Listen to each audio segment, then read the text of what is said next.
पाहूयात विधानसभा निवडणुकीचा निकाल लागल्यानंतर तब्बल 13 दिवसांनी महायुती सरकारचा शपथविधी सोहळा होणार आहे। शपथविधीची तारीख निश्चित झाली आहे, मात्र मुख्यमंत्री पदाची शपथ कोण घेणार याचा सस्पेन्स कायम आहे। एकनाथ शिंदेंच्या नाराजीमुळे सरकार स्थापनेला विलंब झालाय का, की यामागे दुसरंच कुठलं कारण आहे?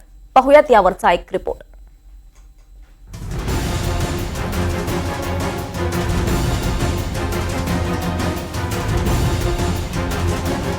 विधानसभा निवडणुकीच्या निकालाला 8 दिवस झालेत। महायुतीला स्पष्ट बहुमत मिळाले। भाजप 132 जागांसह सर्वात मोठा पक्ष आहे, तरीही मुख्यमंत्री कोण होणार हे ठरत नाहीये। भाजपच्या केंद्रीय नेतृत्वाला सरकार स्थापन करण्यासाठी एवढा वेळ का लागतोय तेही पहा।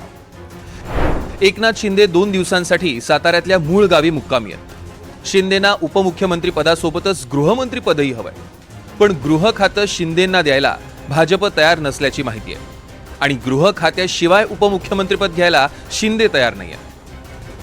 परंतु एवढं निश्चित आहे, जेव्हा मुख्यमंत्री पदाचं नाव जाहीर होईल त्या टायमाला जर यदा कदाचित जर ते भाजपकडे मुख्यमंत्रीपद गेलं तर गृह खातं हे आमच्याकडे असावं, हा आमचा आग्रह निश्चित असणार आहे।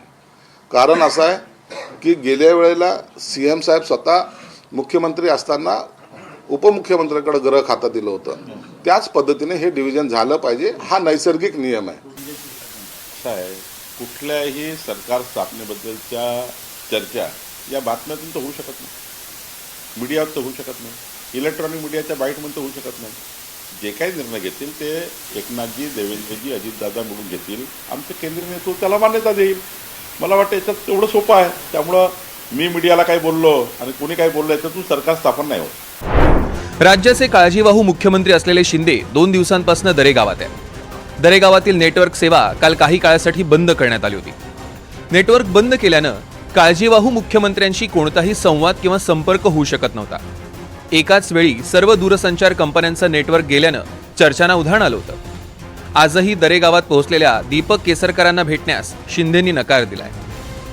सीएम साहब ऐसी जो भी राजकीय पेच प्रसंग आता है या तो उनको लगता है कि अपने को सोचने के लिए वक्त चाहिए, तो वो उनका गांव को प्रायोरिटी देते हैं।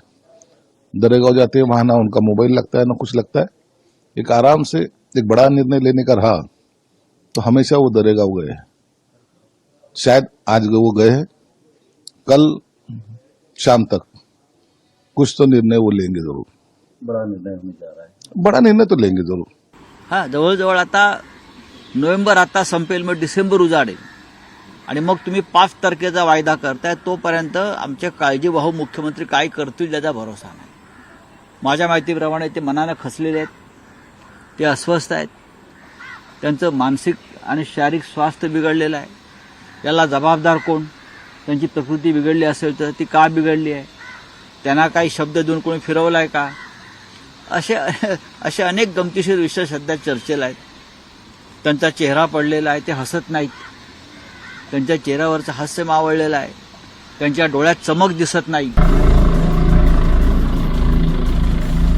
एकीकडे शिंदे गृहमंत्री पदावर अडून आहेत, मात्र दुसरीकडे भाजपच्या विधिमंडळ पक्षनेत्याची निवडही झालेली नाही। विधिमंडळ पक्षनेत्याची निवड कधी होणार याबाबत आमदारांना कुठलाही निरोप नाहीये। विधिमंडळ नेता निवडीला उशीर होत असल्यानं फडणवीसांच्या नावाबद्दलही सस्पेन्स निर्माण झालाय। आधी भाजपनं विधिमंडळ पक्षनेता निवडावा, त्यानंतरच खात्यांवर चर्चा होईल, अशी शिंदेंच्या शिवसेनेची भूमिका आहे। त्यामुळे महायुतीची मुंबईतली बैठकही रद्द करण्यात आली आहे। गमत असं आहे की इतकं स्वस्त होत असताना या राज्यात सरकार बनत नाही आणि आजच वाचलं की आता 5 तारखेला काय होण्याची शक्यता। याचा अर्थ स्वच्छ आहे की लोकांचं मत, बहुमत या सगळ्या गोष्टी काही महत्त्वाच्या नाहीत। जे काही चाललंय ते राज्याला अशोभनीय आहे। जेव्हा 3 पक्ष एकत्र येऊन निवडणूक लढतात तेव्हा समन्वय असणं अत्यंत गरजेचं असतं आपल्या आपल्या पक्षातला। म्हणून शिवसेनेनं आपला गटनेता निवडला, विधिमंडळ पक्षाचा नेता। राष्ट्रवादीनं आपला नेता निवडला। भारतीय जनता पार्टीची निवडणुकीची प्रक्रिया त्या पद्धतीप्रमाणे आमचाही नेता निवडला जाईल आणि नंतर मग 3 नेते निवडल्याच्या नंतर या राज्याचा मुख्यमंत्री कोण हे आमचे श्रेष्ठी ठरवतील आणि त्यानंतर मुख्यमंत्री पदाची शपथ घेतली। भाजपचं केंद्रीय नेतृत्व हे धक्का तंत्रासाठी ओळखलं जातं। राजस्थानमध्ये वसुंधरा राजेंना बाजूला करून भजनलाल शर्मांना मुख्यमंत्री करण्यात आलं। मध्य प्रदेशातही मोहन यादव यांचं नाव ऐनवेळी समोर आलं। छत्तीसगडमध्येही विष्णुदेव साय यांना मुख्यमंत्री करून भाजपनं सर्वांना धक्का दिला। महाराष्ट्रातही मोदी शहा असाच धक्का देणार का? मुख्यमंत्री ठरवण्यास वेळ लागण्यामागचं हे सुद्धा एक कारण आहे का, की शिंदेंची नाराजी हेच मुख्य कारण आहे?